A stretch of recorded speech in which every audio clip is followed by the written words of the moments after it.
Welcome back to some new r/malicious compliance stories, where people comply to the letter, but not the spirit of a request. I hope you had a great day. Thanks for all the likes and comments on the last video. And now let's start with the first story. It's called Like the Picture. I work at a cafe that specializes in gorgeous custom sandwiches. Artisan bread, colorful veggies, gourmet spreads. The kind of stuff that looks like it belongs in a food magazine. Most customers love the flexibility. They say things like, "Can I sub arugula for spinach?" or "No mayo please." No problem. But there's always that one person. One afternoon a woman walks in, doesn't read the menu, doesn't ask what we have. She just points straight at a photo on the overhead display. Clearly a stock image, heavily staged, overly lit. Definitely not real food. She says, "I want that sandwich, exactly like the picture. I don't care what's in it, just make it look the same." I try to explain, that's a marketing image. The bread might be different, the fillings are seasonal. We usually build to order. She cuts me off. "Don't argue, just make it look like the photo." Okay then, game on. I pull up the image, zoom all the way in. I count the spinach leaves. 7. I grab tweezers to place a single olive in the top left corner, just like the picture. I make sure the sandwich is cut at the exact same 45-degree angle, and I leave it cold and barely assembled. Because, let's be real, this thing in the photo, it's food theater, not actual food. Probably half glued together and sprayed with glycerin. I hand it to her. She stares at it, goes quiet. Then, "Can you remake this? It's kind of not right."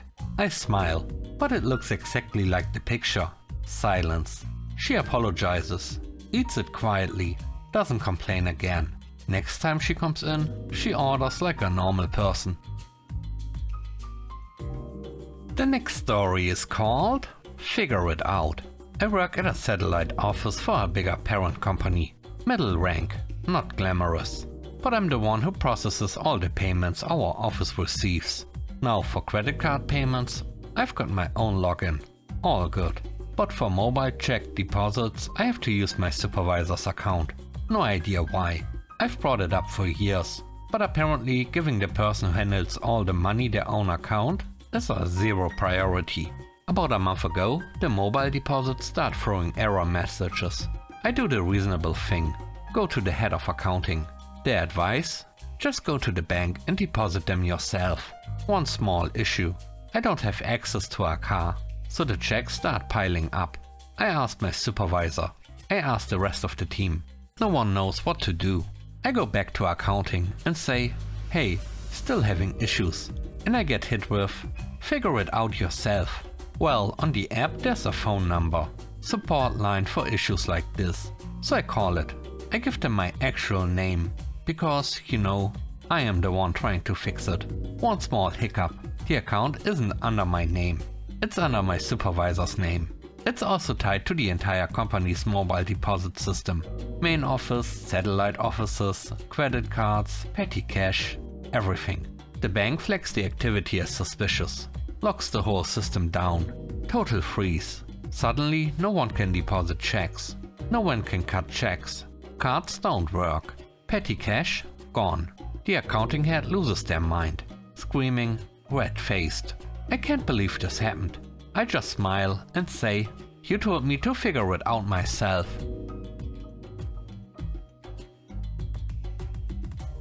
The third story is called Report Incidents.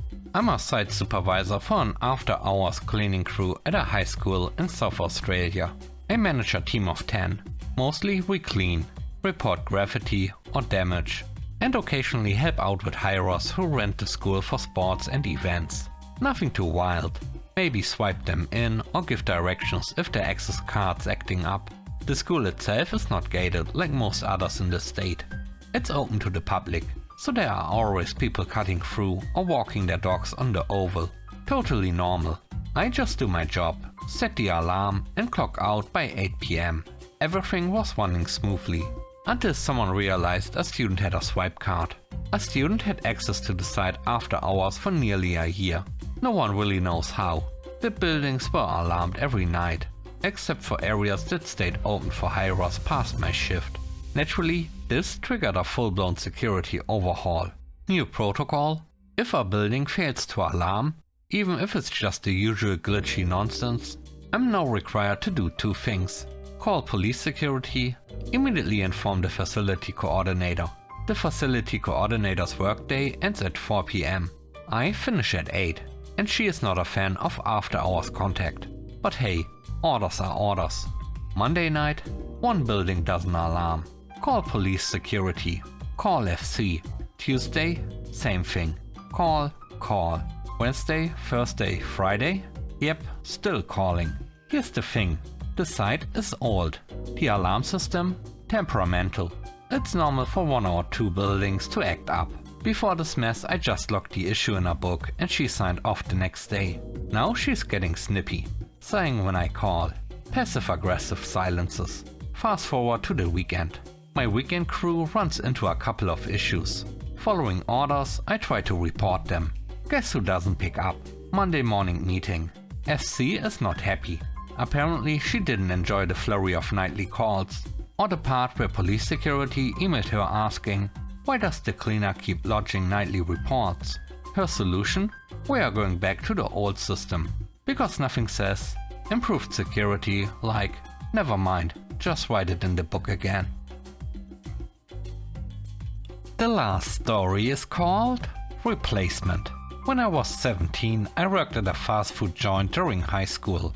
Nothing fancy, just greasy food, fluorescent lighting, and management so cheap they could hear a coin drop in another postcode. Once you turned 18, you stopped getting rostered, because adult wages. And God forbid they pay someone an extra $2. At the time I was 17 and a half, right on the shopping block. Now management had a lovely policy. If you couldn't make a shift, even with plenty of notice, it was your responsibility to find a replacement. Doesn't matter if you were sick, injured, or, I don't know, taking your final high school exams. If you didn't find someone, you were fired. Fast forward to November. Final exams.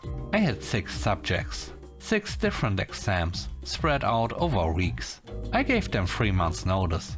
And the night before one of my biggest exams, I get a message. Find a replacement for tomorrow's shift, or you are let go. Okay, game on.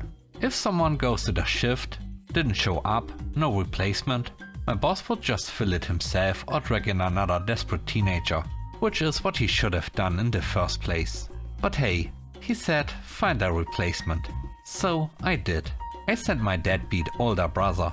No job, no work ethic, no clue what a friar does.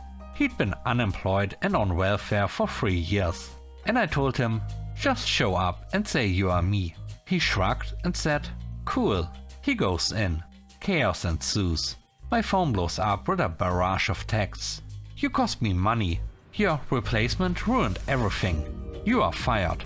I didn't even look at the messages until after my final exam. Read them, smiled, blocked him. No regrets. Thanks for watching the video to the end. I hope you enjoyed it. If you did, please don't forget to leave a like, comment and subscribe. And if you have time, watch another one of my videos. Also, if you want to support me further, check out the channel membership or Patreon. And now, I hope you have a great day. See you soon. Bye bye.